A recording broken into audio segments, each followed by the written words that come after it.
And we are live. Real Takes Over Fade Debates. Live on your Friday night. It's about Friday night, Sean, pretty much. Sean, how you feeling today, brother? Good, man. Ready for this sports weekend. Lots going on. Mhm. MLB playoffs, WNBA finals, week 5 of the NFL season, some good college matchups. Mhm. Yeah, it's NBA training camp, preseason starting to kick off a little bit. So yeah, a lot going on, but looking forward to it. How you doing, man?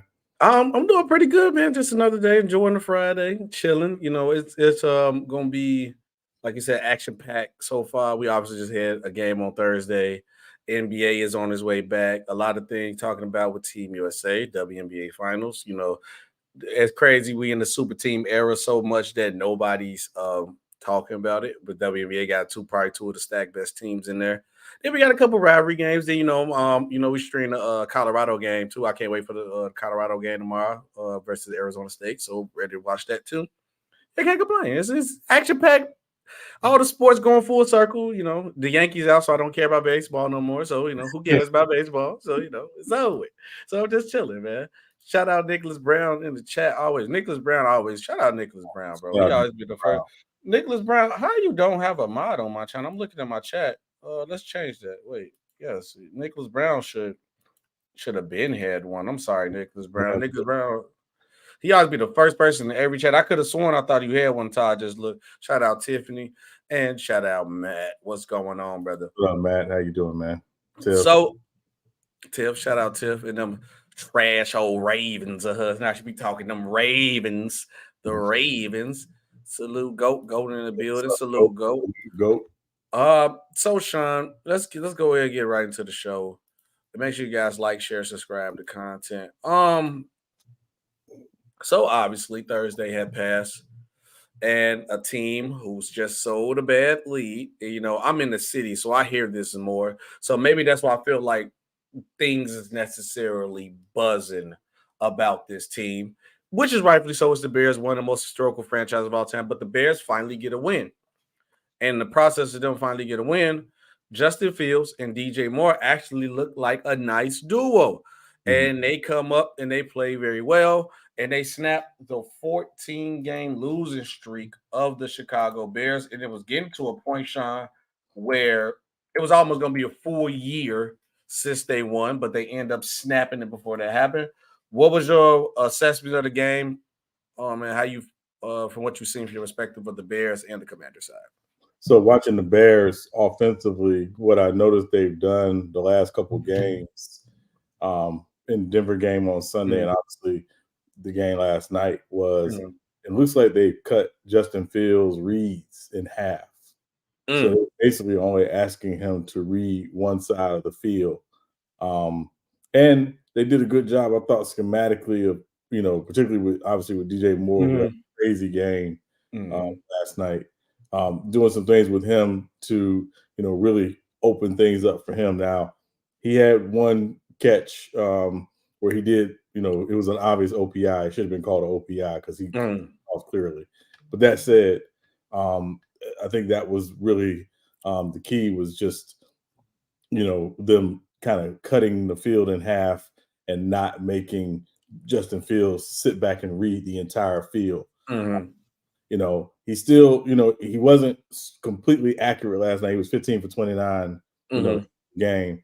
But the fact is that he made a lot of big throws. He made a couple really nice throws, one in the corner against cover 2 in the end zone to DJ Moore for a touchdown. Was very nice, very good throw. Perfect read on that one.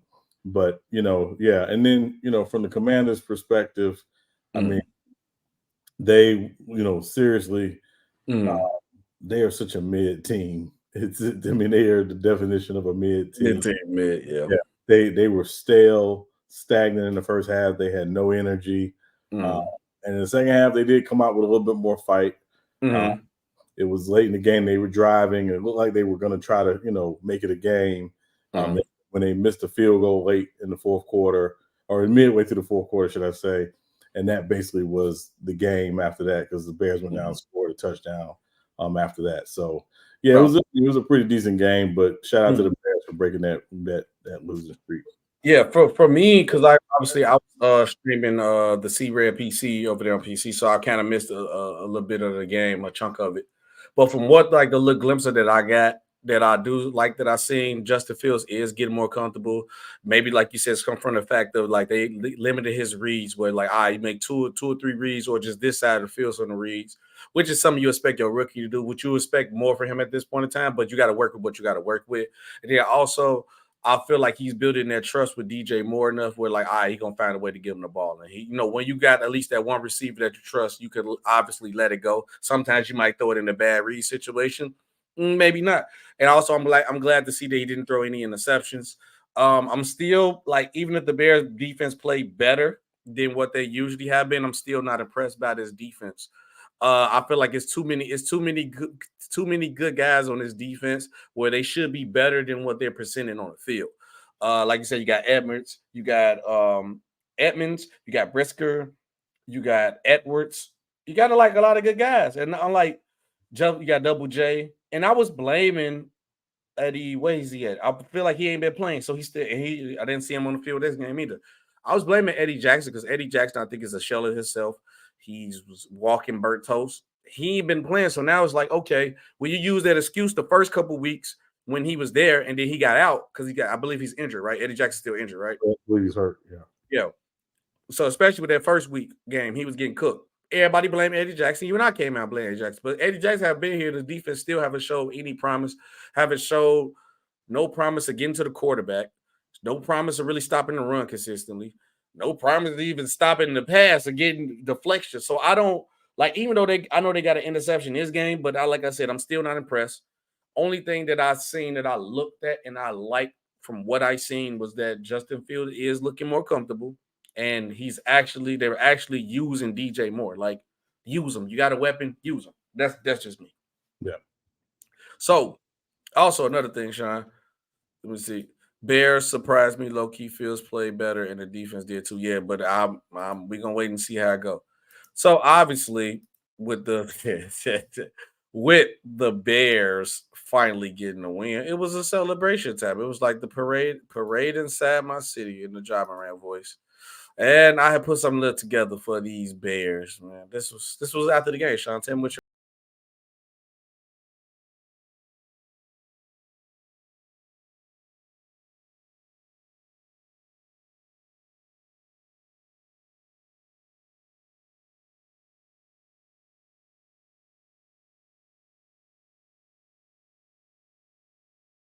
Like that sweet victory, man. Sweet victory. Like they just happy they bounced it up and down. I see it was just couldn't believe they done it. They, Bears fans finally won.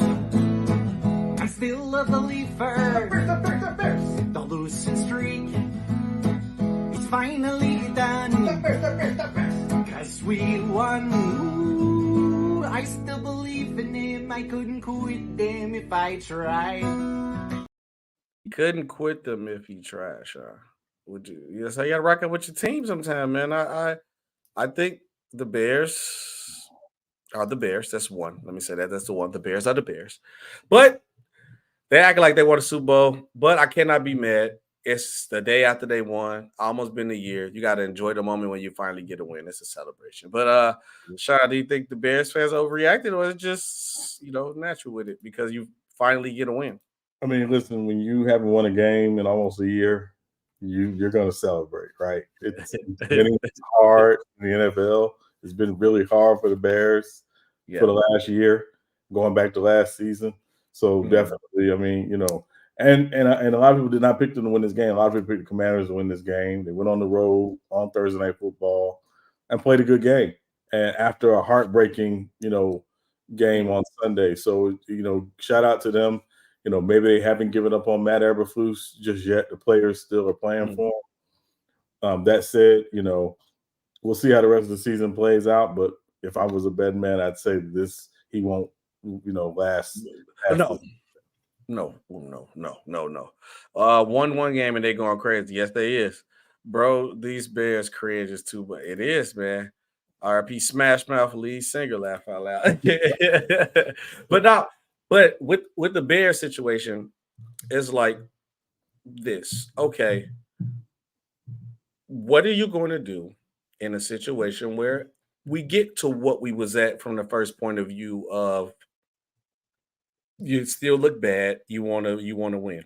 But now you got a guy like Caleb Williams who at the top of the draft, and you alluded to this, that maybe if you want to bring him, because he already said he wanted to play for the Giants, the Raiders, the 49ers, which I know they ain't gonna get it. It was like a couple of teams. Just know the Bears wasn't in there. It was two more teams. Just know the Bears wasn't there. So now if you get to the point in the Vikings too, I know he want to go play with Jetta, which is a smart. He's picking situations where he know his career can go off.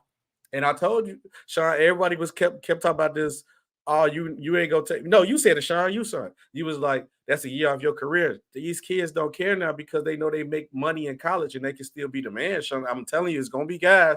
They might have shorter careers too in the long run of it, but they're gonna stay in school that extra fourth year or that fifth year, just to avoid being in a bad situation. Because now the NIL is like a lot of guys like Jadeveon Clowney. Jadeveon Clowney wanted to stay in South Carolina, right? He left because he had to feed his family.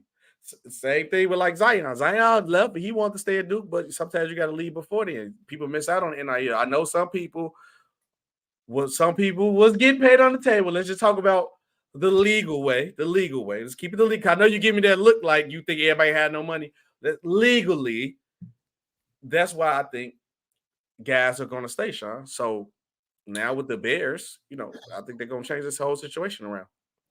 Well, I think two things. One, we've seen quarterbacks basically dictate in a lot of cases where they went. If you went number one overall and you didn't want to go to that franchise, a lot of them dictate where they wanted to go. Right. Eli Manning did it. John Elway did it famously. We've seen it happen in the past. The reason why I don't think Caleb Williams stays is because this draft class, okay, so I'm gonna tell you who's extension eligible after this season. Trevor Lawrence is extension eligible after this season. Okay. Justin Fields is extension eligible after this season. Zach Wilson's extension eligible after this season. Mac Jones extension eligible after this season. And Trey Lance is. Those are the 5 quarterbacks taken in 2021 that are now extension eligible. I have a question for you, Buff fan. Every time it's a game, you know the answer to that question. Tomorrow, be here. Tomorrow we will be live at it again. Yes. Question. I'm sorry. No, you're fine. So yeah, we will be live tomorrow. Yeah. So ultimately, what it comes down to is the money, and why it always comes down to the money. Trevor Lawrence could sign an extension, will likely sign an extension that surpasses what Joe Burrow and Justin Herbert and Lamar all signed this past offseason. He could get close to the $60 million mark per season for a quarterback. That's how the money's going up. So Caleb Williams comes out and is in the draft. My guess is by the time he's extension eligible, you're going to be talking about quarterbacks making almost $70 million a season. That's going to be ridiculous. Now, do you want to delay that for a year just to make another few $1 million in NIL? I'm gonna say yes, because I won't be able to get that $70 million a year if I go to a bad situation and play bad. Because what if I leave early, go to a bad situation, and I beat Mitch Trubisky? So now, this is why I said what I said earlier. The caveat is that the number one pick generally can dictate where they go. Correct. Eli Manning, John Elway were both the number one pick. They dictate where they go. So if Caleb Williams and his team basically say, hey, I know you had a number one pick. I do not want to play for your franchise. Here's where I want to go. These teams tend to work something out. We saw it again most recent history. Eli Manning, Phillip Rivers. We saw how that worked out. Eli Manning, there you go for childhood. Eli, there you go. Yeah. So that's really what it comes down to is Caleb Williams as the number one overall pick will have a little more say so on where he goes. If he was being drafted any lower, he wouldn't have say so. Yeah, he got to take whatever he can get. Right. Yeah, but Sean, it's just to the point of where he's in a situation where he's trying to become legendary. And he's trying to put himself in the best position to be a legend and to be in the conversation with some of those greats. And I feel like we can't necessarily dock him for that, because now it's like, why would I leave somewhere where I'm the man that goes somewhere else, struggling, start? Because I don't care who you are. Every level you move up, you start at ground zero. You start at ground zero. Every level you move up, because if you get to a point where you playing at D1, everybody's back at their hometown where little Ray, little Coco, all them in the neighborhood, little Kiki know that you was the best hooper in the neighborhood. Everybody was the best hooper in the neighborhood, the best football player. Young Jake, Cody, all the girls, the teachers know you. Everybody was the man. And then when you go to the next level, then you go to the NFL level, everybody was the man where they was at too, because everybody get drafted. They at least was a star player or a key contributor on their team. So everything gonna be ground zero. So it's like, I'm still the man, so I'm gonna be cool. But speaking of legendary and legend players, one of the hardest hittings, knock your head off linebackers, Dick Butkus. Name is still always crazy. I still laugh about it every time I hear it. It's still funny.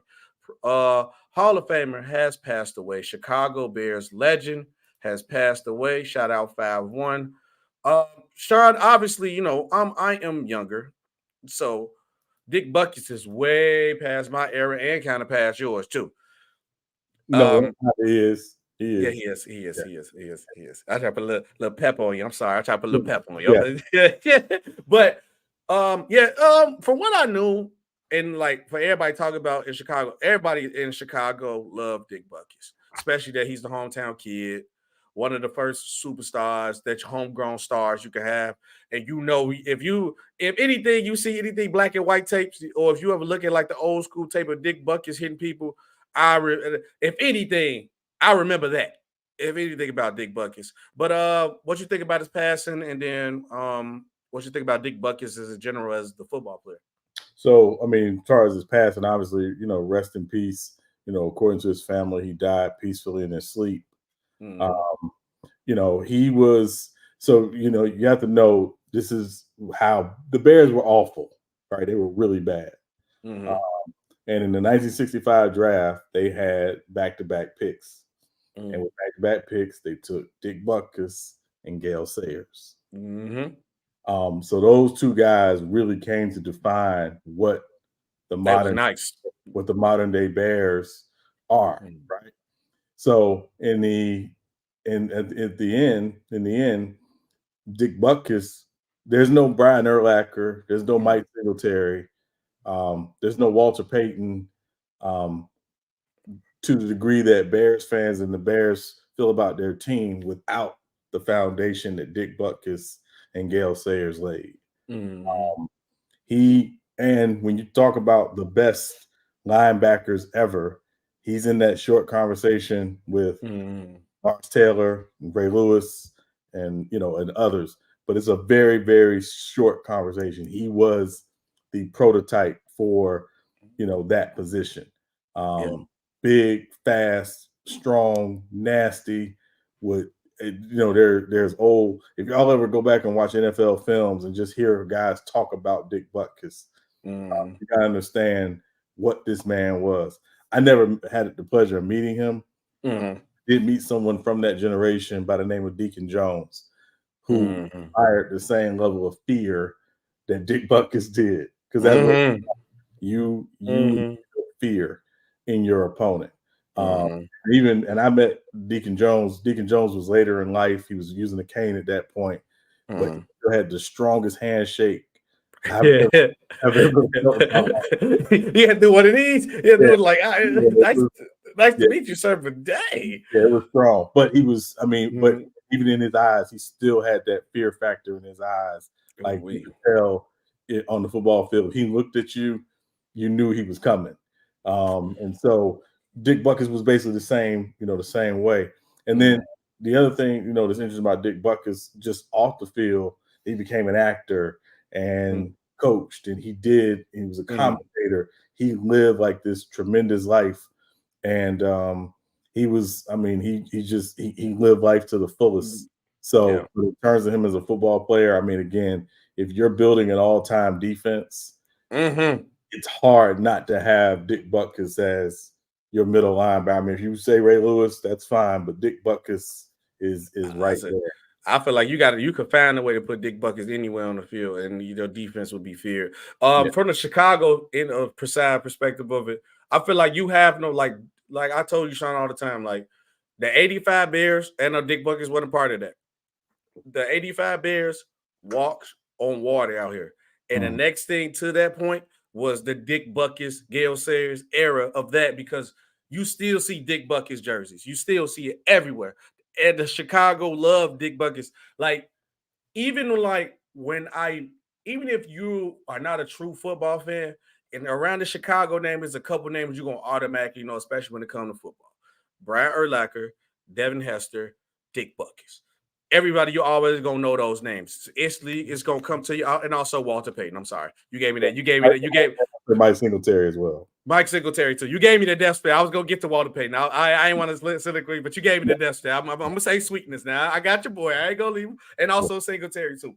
Yeah. Because the culture of the Bears that they have in the city of Chicago is everything, and they love them. And that's why we still see points of like today where we talking about like the Bears won on a Thursday night game, and it's a big deal. We'd have had a couple Thursday night games. Yeah, you talked about it, but the Bears going to get more press because this is one of the most historic franchises of all time. It's like them and the Packers. Obviously, two of the most historic franchises of all time. And then when you come to the point of why the Bears are so historic, Dick Butkus is the head of that table, and that's the guy you're going to see when you open that door and you sit down at that table. So, RIP to the legend. Also, about his passing, prayers to him and his family. I believe, Dick Butkus lived a great life. Obviously, he said he did a lot of things on the field, off the field, and he accomplished a lot. So, I respect Dick Butkus, respect the 5-1. It let you guys know how you feel about this Bears situation. Also, tell us if you guys ever seen the Dick Butkus highlight or Dick Butkus moment. Let me know what was your favorite Dick Butkus moment. Let me talk to the chat. Oh, yeah, Buff said RP Dick Butkus. Yes. Robert Westbrook said, hey, this is the podcast and not the panel, but Robbie, I'll link up with you, brother. I got you. Matt said Singletary influenced P. Willis and M. Bowman. Yeah.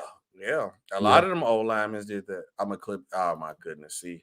Yeah. And that's the only thing you always go remember Dick Butkus about. The name is crazy. But since we're on the subject of the Bears, let's go ahead and transition to something else that happened. The Bears get a win. Woo. Now the Bears get another win.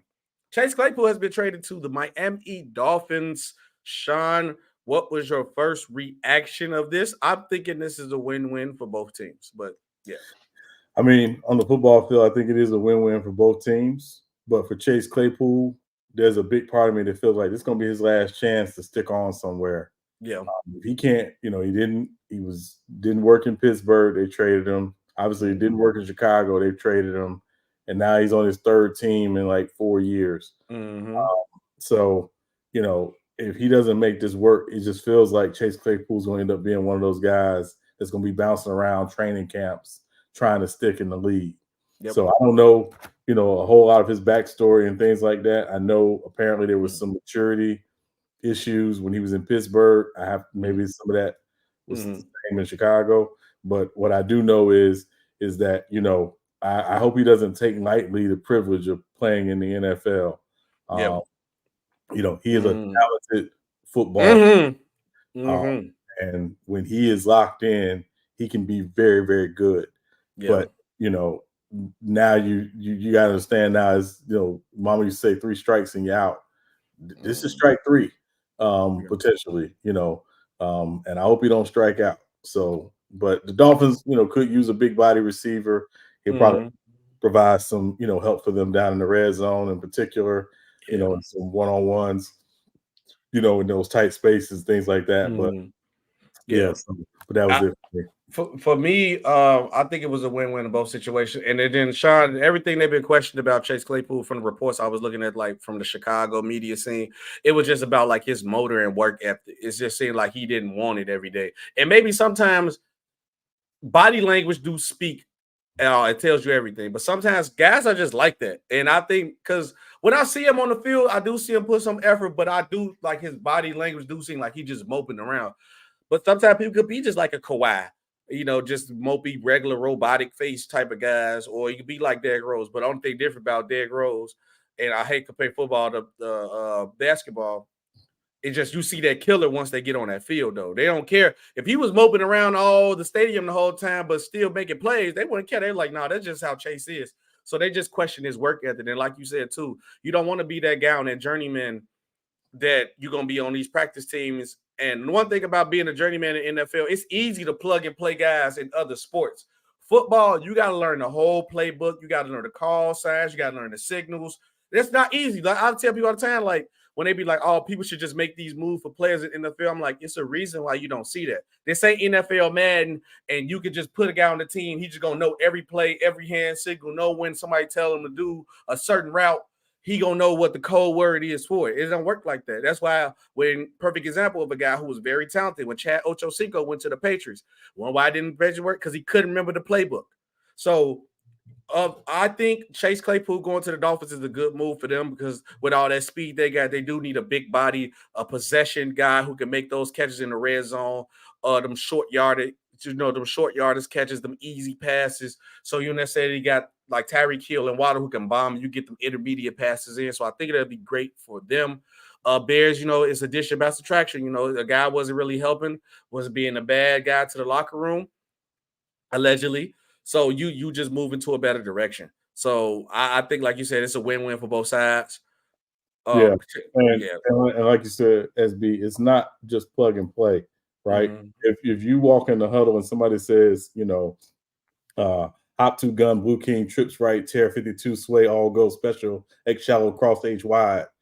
You got to know what to do. Huh? Wait, what you say? Run the post, boy. Run the. You got to run the post, man. They run around. Right. And who want to deal with that though? Nobody want to deal with that. Exactly. So you got to know. You got to know that stuff. It's the nature of the beast. So, So yeah. And again, I hope for him that he, pulls it together, is able to stick. But it's nobody has to give you anything. You got to go take it sometimes, and I hope he takes advantage of this third opportunity. Yep. We got Cobbs and Pressure say, yeah, that's a crazy name. It's always Dick Butkus is a crazy name. Good trade for the Dolphins, says Trip. Yep. MC Roberts said Maple Megatron, my ass. That's tough. He's from Canada too? No, I don't think so. I think they were comparing him to Megatron because of his size and his speed, and he's light skinned. Yeah. Salute Junior. Salute T. She said, so Roberts. Go said, when an untalented team trades a talented player where you can tell he was a toxic in the locker room. Yeah. It does look bad when the Bears do need help. At any help they can get, we know we can help them. But now I'm like, if the Bears got the top 2 picks, I'm just put this bug in here. If the Bears get the top 2 picks, right, and they say if they change the coaching staff, run a better high-power offense, and they get Caleb Williams and Marvin Harrison, you got Caleb Williams, Marvin Harrison Jr., DJ Moore, Darnell Mooney, Cole Kmet. Now, that's a solid receiving core. I feel like you can make something happen with that. That's a nice look. That's a nice nod that you can do with that. If you get the offensive line fixed. Oh, that too. But I figured with that, everything else, you go get rid of Justin Fields. Get rid of Justin Fields for some picks. Get some more linemen, or get a lineman that somebody don't want. Like a team that could use a quarterback, like a Commanders or a Seahawks, or a Saints. The Saints, Well, we need an offensive coordinator. We don't have a quarterback until we have an offensive coordinator. Yeah, Pete Carmichael sucks. I mean, Baker Mayfield look all right. You there, Big Baker? Well, Baker's in Tampa. Yeah. Oh no! Oh, he's about Saints. I'm sorry. I forgot about Bucket. I'm thinking about the Baker. The offense coordinator do suck for the Saints too. Yeah, he's awful. Yeah, he's got to go. Yeah, he got to go.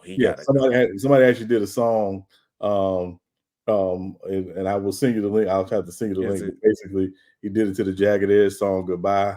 Oh, and the song's called "Goodbye, Sneaky Pete." Yeah. Oh my God. So yeah. That's tough. So, but no, Torian Whitfield asked a question. He said, why are we getting rid of Fields? He still has 2 years left. So technically he has 1 year left. 1 year. They haven't picked up his 5th-year option. But just from a rookie salary structure standpoint, if they don't think Fields is their long-term answer, I'm not saying they do or don't. I don't think that determination has been made, and they're in a position to draft a Caleb Williams, and they project Caleb Williams to be better than Justin Fields long-term with the rookie salary cap, they would move on from Justin Fields. Yeah, and then also this is what you got to understand, because it is. Correct me if I'm wrong with how the 5th-year thing works. When you extend somebody in their 5th-year option, when it's time to pay them, you got to pay them like they one of the best players at that position. What, like, is it like a top 10 at that position? It's roughly yes, basically. Yeah. So your 5th-year option is like your first 4 years. That salary basically combined, so it can be $20 to $25 to $30 million, depending on where the structure of salary is at that time. Yeah. So I'm trying to think. So not Pat Mahomes. I'm trying to think. So Justin Herbert contract was what, like 5 years, like. Right. So that's an extension. But that's what I'm talking about. So the extension you get after the 5th-year option, you got to pay him like a top 10 player at that position. Yes. Yeah. So it's like, now when you ask that question, Torian, would you pay Justin Fields as like a top 10 quarterback? Right now, I wouldn't. And I would take the chance on a new guy. Don't get me wrong. I think Justin Fields is a great quarterback. And I think the second he goes to the Bears, if he leave the Bears, he go to a good situation. Like, I think Seattle, I've been saying it for a minute. If Justin Fields can find his way to Seattle, good luck. I think he will be he got all the skill set of what Russell Wilson had, and Pete Carroll can use him like that, but he actually got some balls that he can actually speak up and do his job. He got a little swagger with him. He ain't really bland of a guy. So I think him in the Seahawks would be a good fit. And if the Saints get a better offensive coordinator, I think the pieces that the Saints have with Justin Fields' skill set would be nice. I don't think it's Seattle. I think Seattle likes Geno Smith a lot. Oh yeah, I don't think Geno going nowhere, but I think the team would be Atlanta. Atlanta too. Because I don't know if they're completely sold on Desmond Ridder just yet. So speaking of Atlanta, free Kyle Pitts, please free that man, bro. Now people question, like, I guess Kyle Pitts ain't as good. No, he is that good. He is that good. They are not using. I don't understand how you got a guy with that ability, you're not using him right. I've been hearing, like, I don't watch every Atlanta game, Sean. I mean, you can tell me the truth. I've been hearing they run him more like a slot wide receiver than actually a tight end. Is that true? They line him up more outside than they do actually, and slotted at the tight end. But it's because he's not a great blocker, and they run the football a lot. Okay. But that offense really requires more blocking tight ends. And remember, it's sometimes it's just a function of what is your skill set and where we think we can, use you more. A matchup advantage. When he's outside, he's Darren Waller. It's just Darren Waller's not a great blocker. He's a solid blocker. He's gotten better. But, if you're not a great blocker, a lot of times, when you're a team that's, run-based as Atlanta is, you want to use blocking tight ends, which they do. So pretty much having like Kyle Pitts on the inside kind of like expose their offense, knowing that they ain't running it pretty much because they know he can't block. Is it like that bad? Yeah, he's not a great blocker. He's gotten a little better, but they're a power run football team. Yeah. They ask their tight ends who are lined when you line up next to the tackle, you have to be basically a sixth offensive lineman, and that's not Kyle Pitts. Look, come to the Chargers. We'll use you. We'll use you the right way. You can use your skill set. But speaking of a team using another skill set, out with the old, Broncos are trading outside linebacker Randy Gregory to the 49ers. Sean, this is big for the 49ers, Broncos, whatever. Randy Gregory got out of a bad situation with the Broncos. I don't know what's going on with that Broncos defense.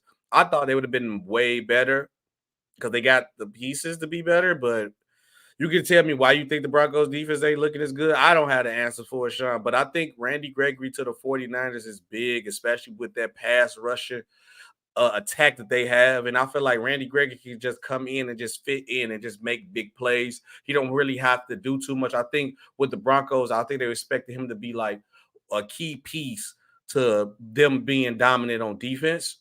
Now I think he goes to like the 49ers where it's just like he could just anything he adds is just icing on the cake, especially when it comes to that pass rush. Yeah, so remember when the Broncos got him, the reason why they got him was because they traded Bradley Chubb to the Brad Dolphins. Chubb. So when they signed, Gregory, it was the hopes that they could replace Bradley Chubb, albeit a little cheaper than it would have cost them to keep Bradley Chubb. Obviously, it didn't work out. The Broncos are still paying him $10 million this year. Oh. And then the Niners are paying him the vet minimum for the rest of his deal this year. But he has no guaranteed money after this season, after all the deal. So it's a low risk, high reward thing for the Niners. Again, I don't think he's going to go in and dominate from get-go, but he'll be a part of the rotation. And of course, they run the 4-3. He's a 4-3 in. He's shown previously in Dallas that he can be a really good pass rusher. My guess is that, he'll fit in once he again learns the scheme, things like that, understands calls, and then they'll in for, however many snaps they need to play a game. But it's a good pickup for the Niners. And we'll see what happens. Yeah. Now, Sean, a lot of beef is going on because obviously we got to get into our picks. But getting into our picks, we noticed something, it's time for that time of the show, key matchups of the week. And one of the key matchups, we got beef in these streets, but it's not on the field. It's on the field, but outside the numbers. Well, outside the white line, too. Nathaniel Hackett revenge game versus Sean Payton. I wanted to look up the exact quote. I didn't get a chance to type it out. I want to know exactly what Sean Payton said. If you know off the top of the head what he said before I go look it up, you can tell me. But if not, I can look at it right now. Yeah, I mean, it was not pleasant. Basically, what he said that Hackett's time in Denver might have been one of the worst coaching jobs in the history of the NFL. That's how bad. God. Yeah. I'm trying to see the exact quote. That's the exact quote. That was his. Whoa. That quote. He said might have been one of the worst coaching jobs in the history of the NFL. That's how bad it was. Whoa. See, look, I thought you was like adding your own sauce. I didn't know he said it directly like that. Oh, wow. Sean Payton. Wow, brother. That's what he said. Yeah. He is wild for that. Okay, well, my reaction to that exact statement of that was being said, no wonder why the Jets players are rallying around Nathaniel Hackett right now. They said he got thrown under the bus by Sean Payton, and they want to get the get back for this W. So, Sean, we looking at this game circled on the schedule, obviously circled on the schedule for Nathaniel Hackett. Sean Payton is trying to avoid the smoke of what he said because now everybody's asking about it because now that's like when somebody heard you talking crazy. Like, yeah, bro, when we link up, we go box. And that's like a day before the fight. Hey, bro, you said you finna fight him. This like the old movie days where, you set an appointment for a fight. Like, hey, we're going to fight October 7th, Saturday. It's that. So it's like now you get to the point where you're talking. Now he want to avoid talking about it. No, you was talking crazy this whole time. Right. Now you got to stand on what you said. Right, yeah. But this is what I'm concerned about. Obviously, the Broncos has not been looking good. They look better against the Bears. That's not moving me though. The Jets defense, I believe, will show up for Nathaniel Hackett. But he's on the other side of the ball. And the guy who was at his quarterback is Zach Wilson. Now, if Aaron Rodgers was here, even though their line's bad, the Jets would probably win about 40. It would have been Zach Wilson with Aaron Rodgers healthy would have probably still played this game. That's how bad they probably would have did the Broncos this game. But Sean, tell me what you feel about all this fiasco that's going on. Yeah, so first things first, a rule in coaching is it's a fraternity, right? Mm-hmm. And even if you don't particularly agree with the job that the guy you took over for did, which obviously Sean Payton didn't, you don't say that publicly. Yeah, he was wild for that. Yeah, it's wild. And again, the criticism was, I mean, was it true? Perhaps. Maybe. But you still don't say it. No. Because you just don't do that. It's a coaching fraternity for a reason, right? Mm-hmm. So that was the first thing. And the second thing is, obviously, yeah, the Jets, anytime you get somebody bulletin board material and you got seen that season, it's up there. It's front like, page news. Yeah. So, I expect the Jets defense to try to embarrass the Broncos offense. Mm-hmm. I do think it will be interesting if the Jets offense will be able to score enough to say, oh, they definitely dominated the game. Mm-hmm. But if you're asking me to make a pick on the game, I'm picking the Jets in this Okay. game. I just think they have less questions, even though I have A lot of questions. it's the battle of the Wilson quarterbacks, and Both of them bad. yeah, I don't have faith in either one of them. One of them nicknamed Danger, and they both are dangerously bad. Right, and the one is dangerous if he's around his friend's mom. Sorry. I'm sorry, his mother's friend. Excuse me. I'm sorry, his mother's friend. But that's neither here nor there. Yeah. You gotta chill. I'm picking. I'm picking the Jets too. I'm picking the Jets in this matchup. I'm picking the Jets. That's fine. I'm picking the Jets. Yeah, it's time. We doing the key matchup first, or you want to do our picks? We'll just do the picks first, and then we can talk about the key matchups. I gotta get us a sound or something for it, like then. I don't know. We gotta visit picks of the weeks. Okay. All right. Well, that is one of our key matchup for the beef. Tell me what y'all got in the chat, guys. Jets or Broncos? Yeah. Hey, yo, MC Robert just hit it. I almost said that too. Yeah. He said the MILF Hunters versus a square. I'm taking the MILF Hunters. I'm going with the MILF Hunters. Yeah. 100% MILF Hunters. Yeah.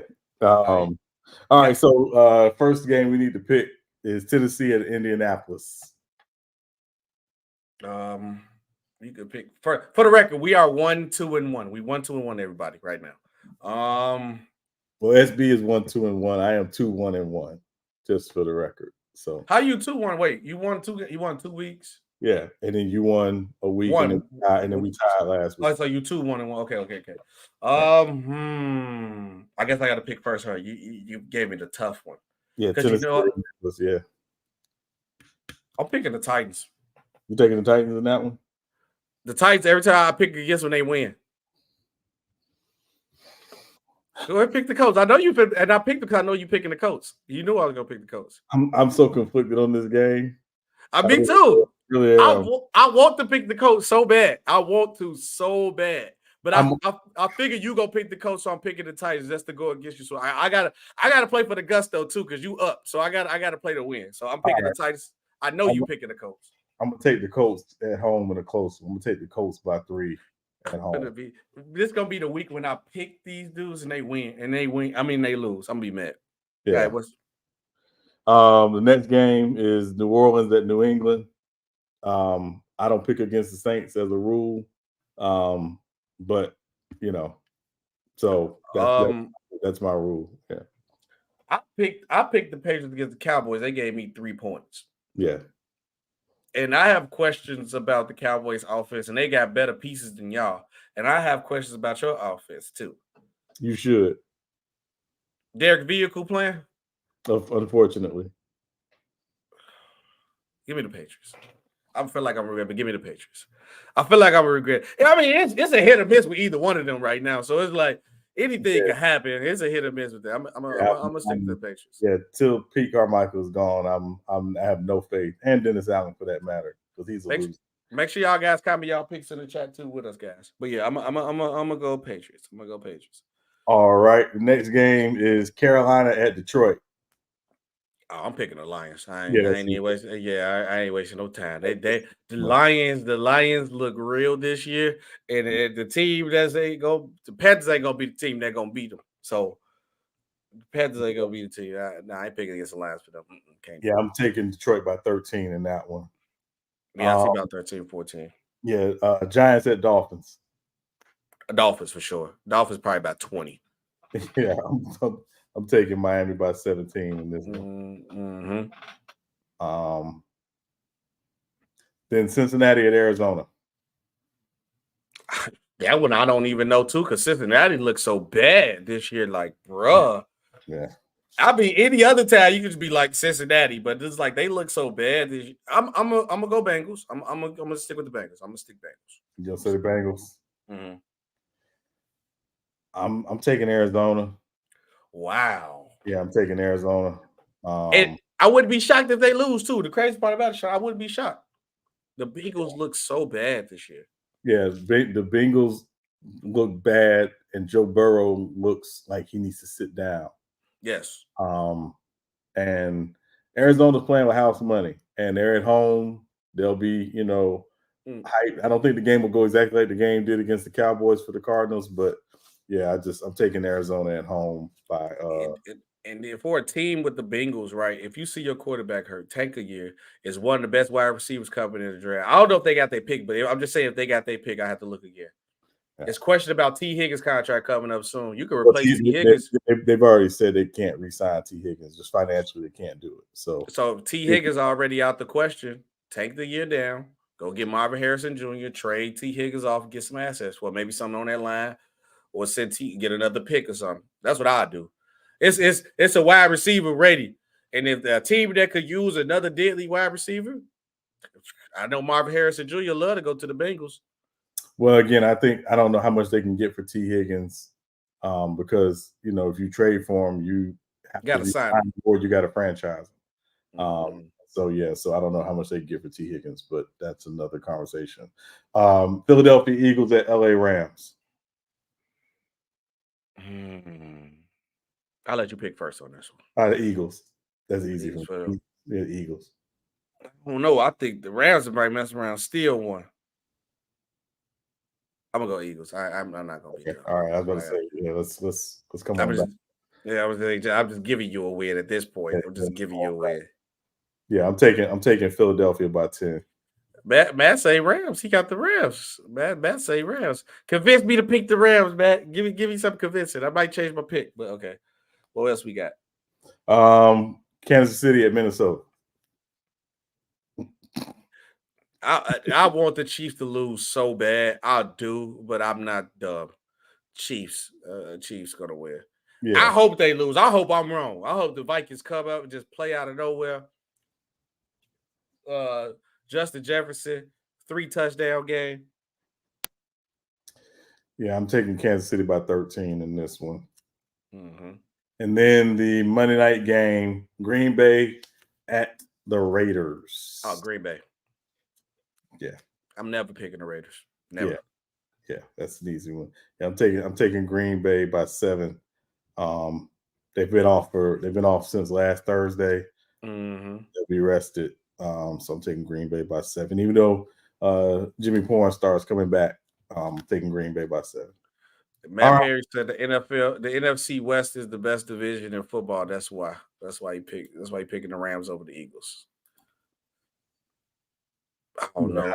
I don't know if I agree with that, but it's his call, of course. He said it's Jimmy started. Jimmy G, I think he's playing. He's back. Yeah, he's back. He's playing. That's gonna make a difference. All right, now it's the other time of the show where key matchups of the week. We already just went over one. NFL Week 5. All right, what is our first key matchup of the week, Sean? Let's break it down. Jacksonville at Buffalo in London. Jacksonville at Buffalo in London. Be me at the London. For me, this is the key matchup. Obviously, you got one of the two top 5, top 10 quarterbacks going at it. Obviously, is in London too. The Bills coming off a great win against the Miami Dolphins. Josh Allen obviously outplayed Tua, but they just launched him ahead of Tua in the MVP race, which was kind of crazy to me. But I feel like he's been playing great in that conversation. Obviously, the Jaguars have been looking shaky at some points during this season, especially that game against the Texans. I believe Josh Allen and those boys come out in London and get that W. And I think Josh Allen outplays Trevor Lawrence this game too. Yeah, Jacksonville is doing something unique because they're actually playing 2 back-to-back games in London, which has never been done. They were in London last week against the Falcons, and they stayed, and obviously they're playing against Buffalo, who's the home. Oh, so they already out there. Yeah, they've been out there for 2 weeks, yeah. Why would they do that to them? Well, I mean, Jacksonville's been trying to their owner has been trying to corner that London market for a Jaguar fan base. So they pretty much play in London basically every year. They kind of volunteer for it. So for them to be out there 2 straight weeks, is Yeah, but how did last week go when they played in London? They played the Falcons. I got to go back and refresh. They played pretty well. I mean, they won. They forced few turnovers. And they played pretty well. Actually, Sean, I'm gonna change my pick because that changed my mind. Because I'm thinking like they've been in London, they rested, they're chilling there already for 2 weeks. Buffalo was on the way there, traveling there too. Yes. So the jet lag with that. I'm gonna take the Jaguars. You're gonna take the Jaguars, okay? I'm gonna take the Jaguars because both of these guys can still play a good game. And I know the Jaguars ain't look as good, but that dynamic of they still sitting there and rested there. Obviously, they're not at home, but they probably got their families in there with them. Know if they're gonna be there for 2 weeks. I think being well rested and not get the jet lag of that location from London, because London is a trip from that's what at least about 18 hours, 18. No, not that bad. It's not that bad. Yeah, it's not like no, that don't want to be like 10. It's a 7-hour flight, depending on where you're flying from, of course. But yes. 7. Okay, 17. Okay, 7. Okay, that ain't that bad though. Yeah, 7 hours still a long flight though. Hey, listen, I've been on an 18-hour flight, so 18-hour flight. You get any stops in there? No, it's consecutive. Yeah. That's crazy. Where did you go? I flew from Portland, Oregon to Seoul, Korea, and it was an 18-hour flight. Oh, yeah. Yeah, man, that's a trip right there. But yeah. Who you picking though, Sean? I'm taking Buffalo. I got questions about Jacksonville. I don't know what this Jacksonville team is. They don't really have an identity to me as being when I watch them. I think Ridley has been obviously a great addition to him, and he's looked like come back after the year off or year plus off, and gotten back to what he was doing in Atlanta beforehand. But when I just look at them defensively, they're very helter skelter. Buffalo kind of has their identity. Like Von Miller's going to play this week. He's back. That's a bit. Well, Tre'Davious White out though too though. Tre'Davious White is out, but the one thing I say about Buffalo schematically, they've played without Tre'Davious White before. So while it's a loss, I don't think it's a total loss. You know what I mean? They've been without him before. This is unfortunately his second major injury. So I think Buffalo schematically will figure it out. And they are pretty deep at corner. Again, not Tre'Davious White. They ain't Tre'Davious White, but yeah. But they're solid. And they're built on their front seven, right? Their front seven and safeties, right? They'll figure it out outside. It's their front seven with Ed Oliver and obviously Von Miller coming back. Rousseau, their other pass rusher, is going to be out this game. But I just think schematically they'll manage. And so I got Buffalo by 6. Buffalo by 6. Which one next? Next game is Baltimore at Pittsburgh. Okay. When we talk about one game, when we get down there, Blue Ball had a funny comment. I'm gonna put that over. We talk about that game because we obviously gonna talk about that game next too. Baltimore Ravens versus Steelers. Obviously, this game is a key game because of the division rivalry. I'm loving everything that I see from the Steelers defense. I don't like nothing that I see from their offense. It's nothing that impressed me about their offense this season.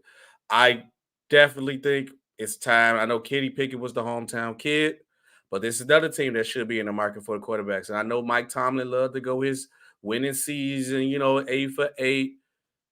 Even if you got to put Mike Tomlin, sit him down.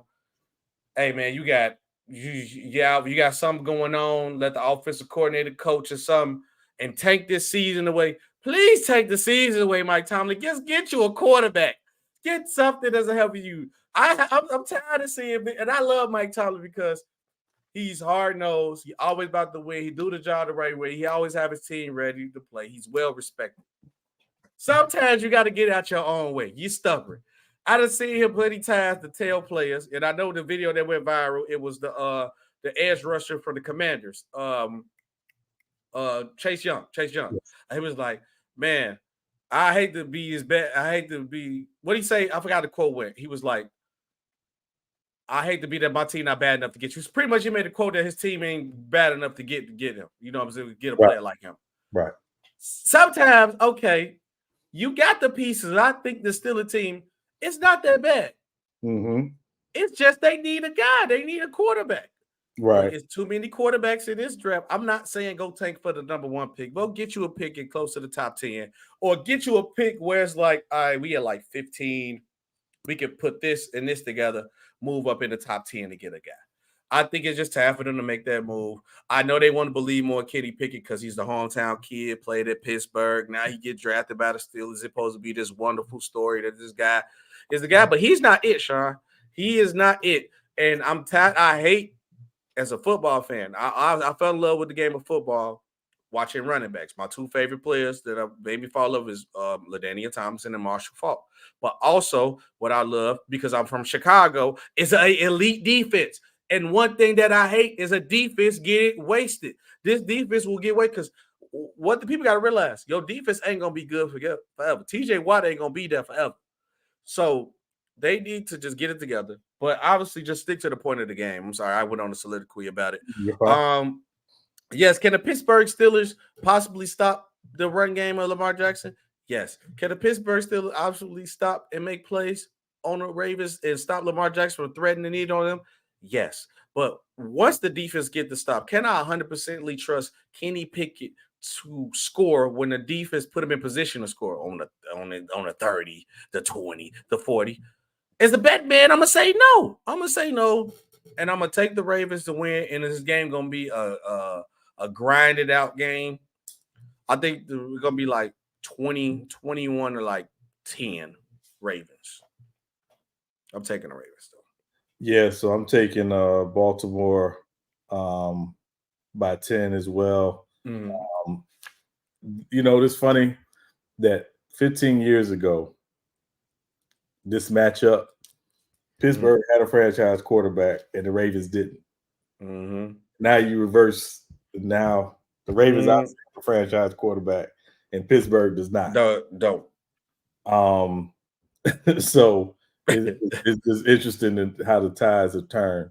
And everybody, has watched the Steelers. If you watch the Steelers this year, they're 2-2, but they are the most raggediest 2-2 team. They literally needed 2 defensive touchdowns to beat Cleveland on Monday night. The game they won versus the Raiders, I mean, it was not like a dominant win. They could easily be 0-4 and it wouldn't shock you. Nope. That said, they are 2-2. But this is where you're about to find out how this division, the AFC North, really is. Levels to it. And when we talk about levels, it's the Ravens and it's the Steelers. I'm taking the Ravens. And Matt Canada, the offensive coordinator for the Steelers, has been under fire, for quite some time. Tomlin said they were going to make some changes. They need to. What those changes are, we're not outward. We'll see if they change certain things up schematically. But ultimately, I just think it's the Ravens. And Lamar, quiet as kept, Lamar is having an MVP season. Ain't nobody talking about him either. Nobody's talking about it. They're 3-1. They lost the one game they lost was the close one to the Colts in the rain. But he's having an MVP season. He's throwing the ball very well. And he's doing it in spite of the injuries. OBJ's been out. Obviously, they lost Dobbins. And Hill was hurt too, and I was mad because I lost my fantasy week because Hill got hurt too. He lost both of his backs, and he lost his wide receiver. But it seemed like par for the course at this point with the Ravens and their running backs that they will, eventually get hurt. Seems like so. That said, they're better. They're the better team, top to bottom. I'm taking the Ravens to beat the Steelers. And then, Shad, my question before we go to the next thing, real quick: is it the offensive coordinator, or is it really Kenny Pickett that's the problem with the Steelers' offense, or is it a little bit of both? I think it's a little bit of both. But I think the big thing with the Steelers is I think they overrated Kenny Pickett. That was when they drafted him, I thought they overrated him. He was in the same building because obviously he went to Pitt. And there was some hype about him, and they felt, oh yeah, he's mature and he's ready. He's day one ready. And when you're replacing a franchise quarterback like Ben Roethlisberger, you generally want someone who can come in who you think is ready to play from day one, which is why they took Kenny Pickett. They didn't want the project and Malik Willis. But also, I don't think they did the best job of going out and getting a veteran guy who could legitimately play. Trubisky is okay, but in that division, when you look at Lamar Jackson, Joe Burrow, and Deshaun Watson, once he's back to himself, you're talking 3 top 10 talent quarterbacks in the NFL. Easily. Pittsburgh is far behind those guys. So, and as it relates to the quarterback position, so they could have easily went and got Carl. I call him that because he trash, but Carson because he out. I ain't gonna call him Carl. That was my running joke when he played bad. Call him Carl, but Carson Wentz. They could have easily got Carson Wentz though. Yeah. So yeah, but we'll see. Yeah. What's the next one? Next game, got 2 more left. Next game is Houston at Atlanta. Sean, another team with a bad quarterback situation, and I hate that they not using Cal Pitts. I love the Falcons defense. The Falcons defense, solid, does their job. Bijan Robinson, a dog. But this man, CJ Stroud, is the best rookie in the league right now. Him and probably Bijan Robinson, probably the 2 best rookies offensively, I'm going to just say, because you got separate offense with defense. Offensive. But CJ Stroud at quarterback is the truth, Sean, and he's going to be a problem later coming on the point of the years in his career. I'm taking the Texans, man. I think CJ Stroud is going to out quarterback Ritter. And that's another guy who's for the job for to be up now. But that's what I'm going with, Sean. I'm inclined to ride with you and take the Texans. But Atlanta's at home. They're coming off a tough loss in London last week against Jacksonville. And really what the difference in the game was turnovers. Desmond Ritter had 2 back-to-back interceptions. One was a pick 6, as well. I think they'll, get some things figured out. And Atlanta has played well at home to start the season. Yeah. I'm taking them in a very close one at home, taking Atlanta by 1 at home against the Texans. We both went Texas on that one. Let's go. Yeah. Texas going to be back in action in the future, Sean. I'm trying to tell you. Yeah, well, again, it was not an easy choice, but I just think Atlanta will get some things cleaned up. And then, of course, the game of the day, Sunday. Nobody should be doing nothing on Sunday night. It is the Dallas Cowboys at the San Francisco 49ers. SB, I'm going to defer to you first. Okay. So, obviously, the 49ers have been cooking. And I would say, let's keep it. Christian CMC has been cooking. And your boy that you thought was Jeremy Lin, looking at Jeremy Lin like he's going to be here for a while. We'll see. So far. Yeah, we'll see. Pretty solid. I have no complaints about the 49ers so far to see. Offense, defensively, really nothing that I could just stick out. Like, obviously, everybody had a little minor tweaks here and there. But 49ers as a unit, I don't really have no complaint about. Cowboys, inconsistencies. And I can't trust Dakota, man. I got the 49ers spanking the Cowboys. Embarrassing. And I'll say a blue ball comment. Let me see where is blue ball comment at right here. Where is it at? He was like, what's cracking SB and Sean? How y'all like the Cowgirls fans said when they beat the 49ers, they're going to win the whole thing. And that statement right there sold me to pick the 49ers because it was like, you ever seen the movie with Denzel Washington called Deja Vu? It was like that. It just went back in my head. I'm like, this is the same old story again and again. They going to do all that talk, and 49ers going to spank them. Christian McCaffrey might score 2 touchdowns. Ayuk might get a couple. Dak might get sacked 2 to 3 times this game. So I'm taking the 49ers easily. They might win by, they're going to win by at least 2, but it could possibly be 3 touchdowns. Right. And it's in San Fran, ain't it? It's in San Fran. Oh, my goodness. Yeah. Oh, my goodness. 20 piece. So, 20 piece. So let me put out this caveat before I say what I'm going to say. I have a wager with a Cowboys fan that the Eagles are going to finish with a better record than the Cowboys. Correct. Oh, that's easy money. Right. Yeah. He picked the Cowboys to win the division. And I was like, that's not happening. Okay. But he's a Cowboys fan. He's slightly delusional. Obviously. But it is what it is. Obviously. So I'm taking the 49ers, not just because I have the bet going, just because Dak has struggled against the 49ers the last 2 times they've played. And a lot of it is when the 49ers play zone, he struggles against that zone defense. And it's bad. It's the terrible off between what he does versus their man versus their zone is not good. And obviously I expect the 49ers to play a lot of zone. The other piece of it is, and while I think Micah Parsons can have an impact on the game, which he will, I think you're going to see the 49ers do what a lot of teams have not done against Micah Parsons. They're going to run right at him. So with those people, yeah, I mean, they got the unit to do it, though. They got the unit to do it. And they're not going to ask Brock Purdy to win the game for them. No. The Cowboys defense is going to try to force Brock Purdy to win the game, but the Niners are not going to ask Brock Purdy to win the game for them. What game have they had this so far this season where they asked Brock Purdy to win for them? I don't think they had to do it yet. People tried. The Steelers defense cooked them. The Rams defense cooked them, and the Giants, they suck, so I'm not going to count them.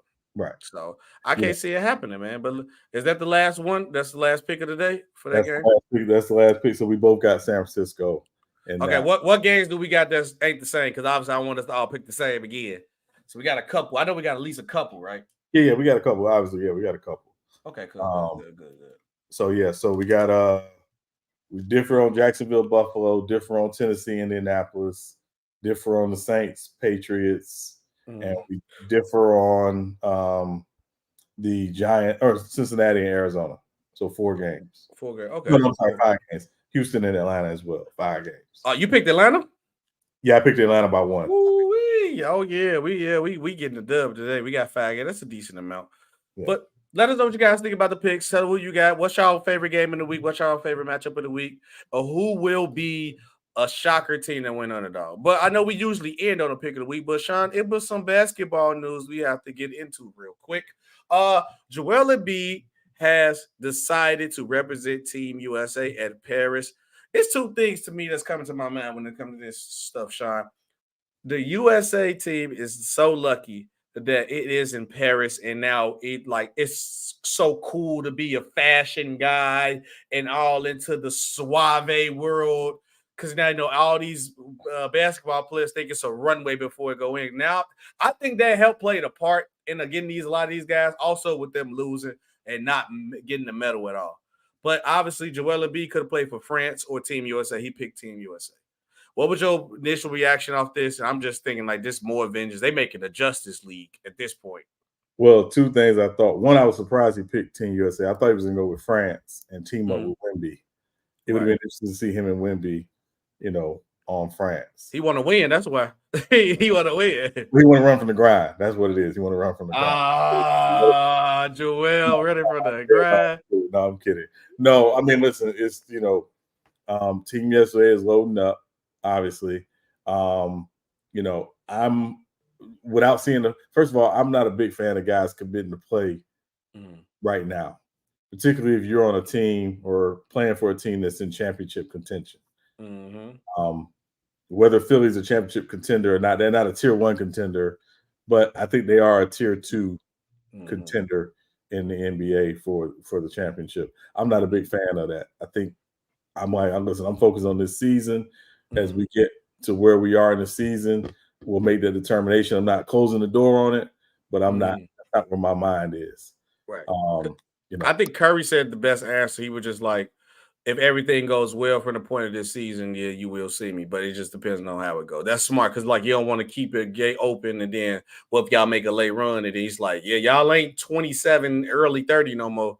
Y'all in between that. But Joel is what, like 20, or he's 30, right? He's 28. 28, but he gets hurt a lot, so that's kind of different for him. Yeah. So yeah, yeah, man. Sean, I think he run for the ground. I just think he just avenges the symbol. They just got them a hawk. That's it. We have a hawk. That's all they did. Added to the question of the situation. Yeah. Also, yeah. Speaking of other super teams, the WNBA finals as launched. I believe we're finna launch. Game one is Sunday. Game won't be Sunday, and obviously, a lot of talk was going on at the beginning of the season. The Aces stacked team. Add Candace Parker, who I think is the GOAT, greatest WNBA player of all time. This is my opinion. And then you got obviously the New York Liberty, who was a stacked team. So they wanted these two juggernauts collab. I think the WNBA doing something better than the NBA. When we got two juggernaut teams, we want to actually see them play each other. They actually got them to play each other, Sean. So quick about what you think about the finals matchup, and then obviously the battle of the super teams in the WNBA. Well, this is the battle of the two best teams in the WNBA. The WNBA could not have asked for a better finals, right? Yeah. They're trying to bring marketing and more to the WNBA. This is the matchup you want.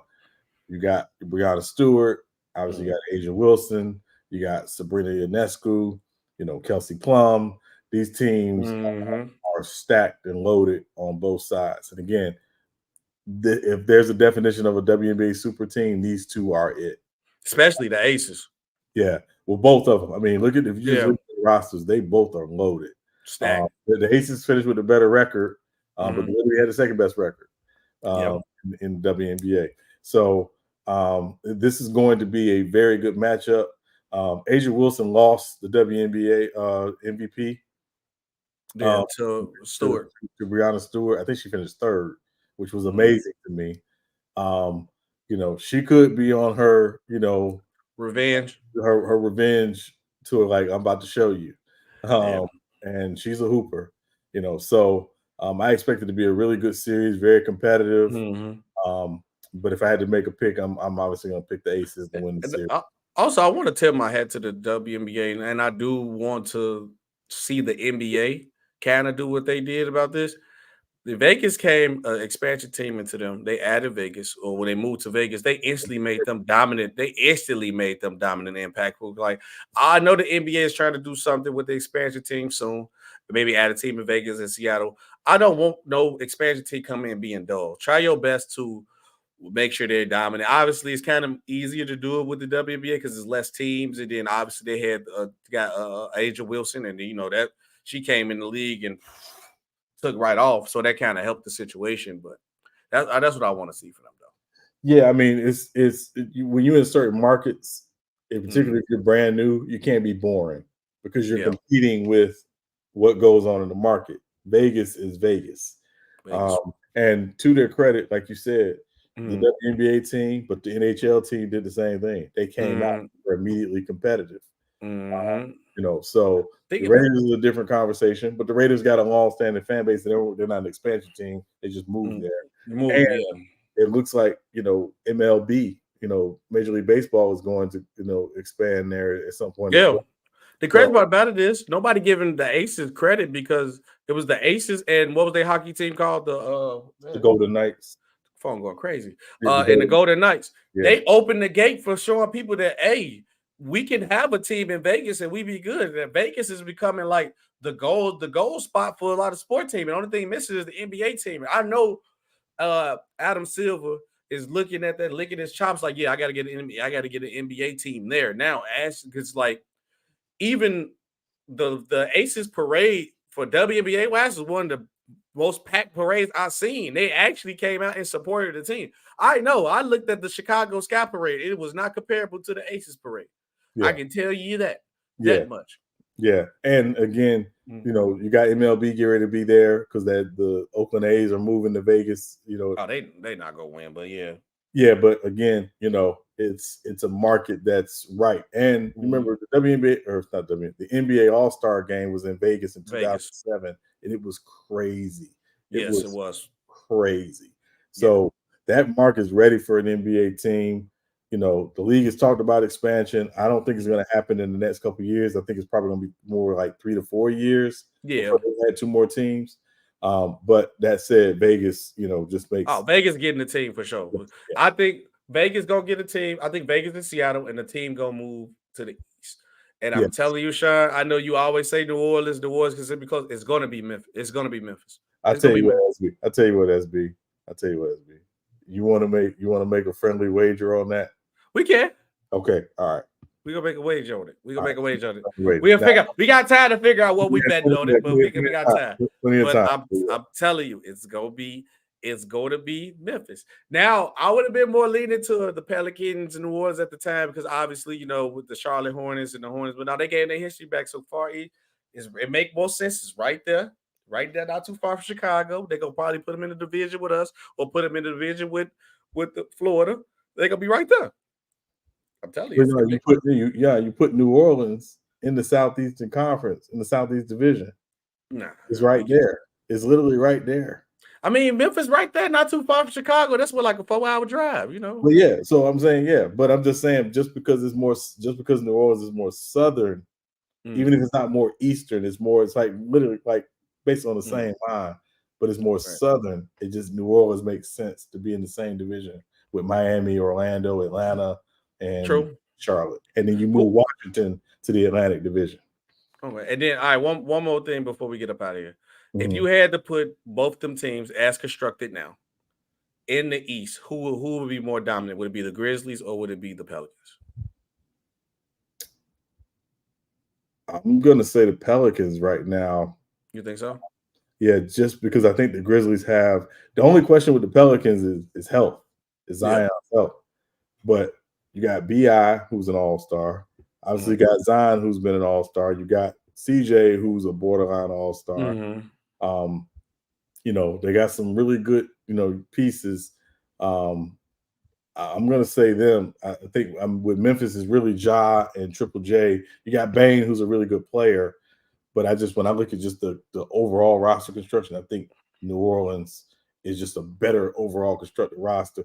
You know, it's still, you know, Memphis is crazy as it seems. Memphis got to figure out how to replace, you know, Dillon and Dylan. So, you know, and also, you know, it's it's a good market. Obviously, they've had a lot of success, but you know, obviously, you got to figure out, you know, the Josh situation once he comes back as well. So yeah. Salute, family. I see all y'all in the chat. Step. TY, but y'all came at the end of the show and time is up. And also, one more thing I want to acknowledge: if y'all see me post the mailbag, drop some questions in the mailbag. Yeah, drop some questions in the mailbag. MC Robinson had some questions about some college games. I think. I did see that earlier. Yeah, MC Robert did have a question. He says, "Sean, his picks. Where is it at? Where is that? MC Robert? Did I pass it? Oh yeah, boom. There you go. Okay. I got picks for Sean.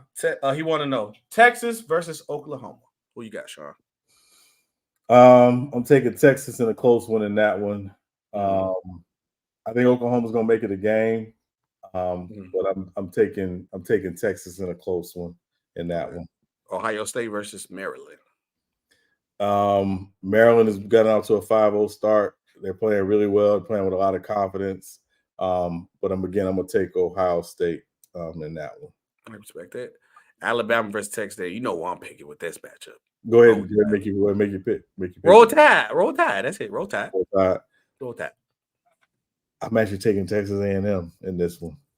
It's at College Station.